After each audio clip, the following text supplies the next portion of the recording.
Hello. മാരേജിന് ശേഷം ഞങ്ങൾ ആദ്യമായിട്ട് ഒരു ട്രിപ്പ് പോയത് മൈസൂരേക്കായിരുന്നു. പബ്ലിക് ട്രാൻസ്പോർട്ടേഷൻസൊക്കെ യൂസ് ചെയ്തിട്ടാണ് പോയത്. KSRTCയിൽ കാലിക്കറ്റിൽ നിന്ന് കയറി മോർണിംഗ് തന്നെ വീട്ടിൽ നിന്ന് ഇറങ്ങി കാലിക്കറ്റ് പോയി അവിടുന്ന് KSRTCയിൽ പോയാണ് ചെയ്തത്. അങ്ങനെ ഞങ്ങൾ ഒരു ഈവനിങ് ടൈം ആയിട്ടുണ്ടാവും മൈസൂരേക്ക് എത്തുമ്പോൾ. നല്ല അടിപൊളി സ്ഥലങ്ങളായിരുന്നു പോകുന്ന വഴിയിലൊക്കെ കാണാൻ പറ്റിയത്. നന്നായിട്ട് എൻജോയ് ചെയ്തിട്ട് തന്നെയാണ് പോയത്. ബസ്സിലധികം തിരക്കൊന്നും ഉണ്ടായിരുന്നില്ല, വിൻഡോ സീറ്റും കിട്ടി. സോ കുഴപ്പമൊന്നും ഉണ്ടായിരുന്നില്ല. ഈവനിങ് ഒരു 4 o'clock ആകുമ്പോഴത്തേക്ക് മൈസൂരെത്തി. ഞാൻ ആദ്യമായിട്ടായിരുന്നു മൈസൂരേക്ക് പോയത്. ഏട്ടൻ അവിടെയാണ് പഠിച്ചത്.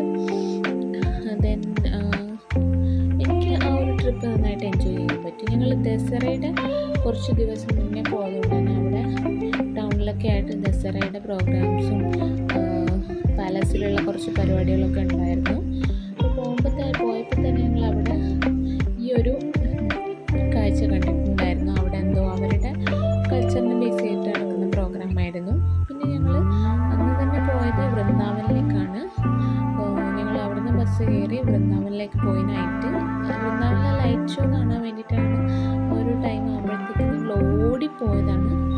ബട്ട് അൺഫോർച്ചുനേറ്റ്ലി ആ ഒരു ടൈമിൽ ലൈറ്റ് ഷോ ഉണ്ടായിരുന്നില്ല. അവിടെ എന്തോ മെയിൻ്റനൻസ് വർക്ക് ആയതുകൊണ്ട് കാണാൻ പറ്റിയില്ല. അപ്പോൾ ഞങ്ങൾ അവിടെയുള്ള കുറച്ച് സ്ഥലങ്ങളും വൃന്ദാവനിലെ കുറച്ച് സ്ഥലങ്ങളും ഒക്കെ കണ്ട് എൻജോയ് ചെയ്തു.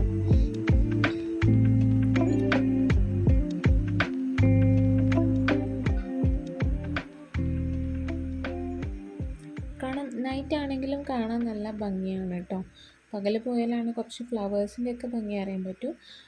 നൈറ്റ് പോയാൽ ലൈറ്റിങ് കൊണ്ടുള്ള ആ ഒരു ഭംഗി നമുക്ക് ആസ്വദിക്കാൻ പറ്റും. ഞാൻ അവിടുന്ന് ഫോട്ടോ എടുക്കാൻ പറയുകയാണ്.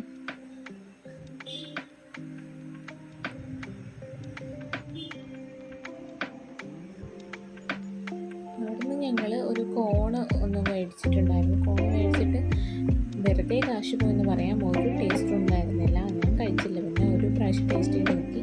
പിന്നെ അവിടെ കുറേ സ്റ്റാളുകളുണ്ടായിരുന്നു, പല സ്ഥാനങ്ങളും. പിന്നെ ഇതൊരു ഗോബി മഞ്ചൂരിയൻ മേടിച്ചായിരുന്നു. ഗോബി മഞ്ചൂരിയൻ സെയിം അവസ്ഥയായിരുന്നു, ഒരു ടേസ്റ്റും ഉണ്ടായിരുന്നില്ല. പിന്നെ ഞങ്ങൾ തിരിച്ചു പോന്നു. ബസ്സിന് തന്നെ റിട്ടേൺ വന്നു.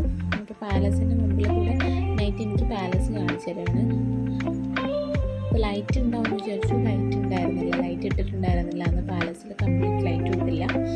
പിന്നെ ഞങ്ങൾ അവിടുന്ന് പാലസിന് ചുറ്റും ഇങ്ങനെ കുറേ നേരം നിന്നു. പിന്നെ അവിടെ നിന്ന് ഇങ്ങനെ കുറച്ച് സമയം നടന്നു. പാലസിലെ നൈറ്റുള്ള കാഴ്ചയാണത്. ദസറ ആയതുകൊണ്ട് ആ ദസറയ്ക്കാണ് അവിടെ ലൈറ്റ് ഇടാമെന്ന് പറഞ്ഞു. അതിനു മുമ്പ് മെയിൻ ലൈറ്റുകളൊന്നും ഇട്ടിട്ടുണ്ടായിരുന്നില്ല. പിന്നെ മൈസൂരുള്ള നൈറ്റുള്ള കുറച്ച് ലൈഫൊക്കെ കണ്ട് തിരിച്ച് ഞങ്ങൾ റൂമിലേക്ക് പോയി. പിന്നെ അന്ന് അധികം അവിടെ സ്പെൻഡ് ചെയ്തില്ല.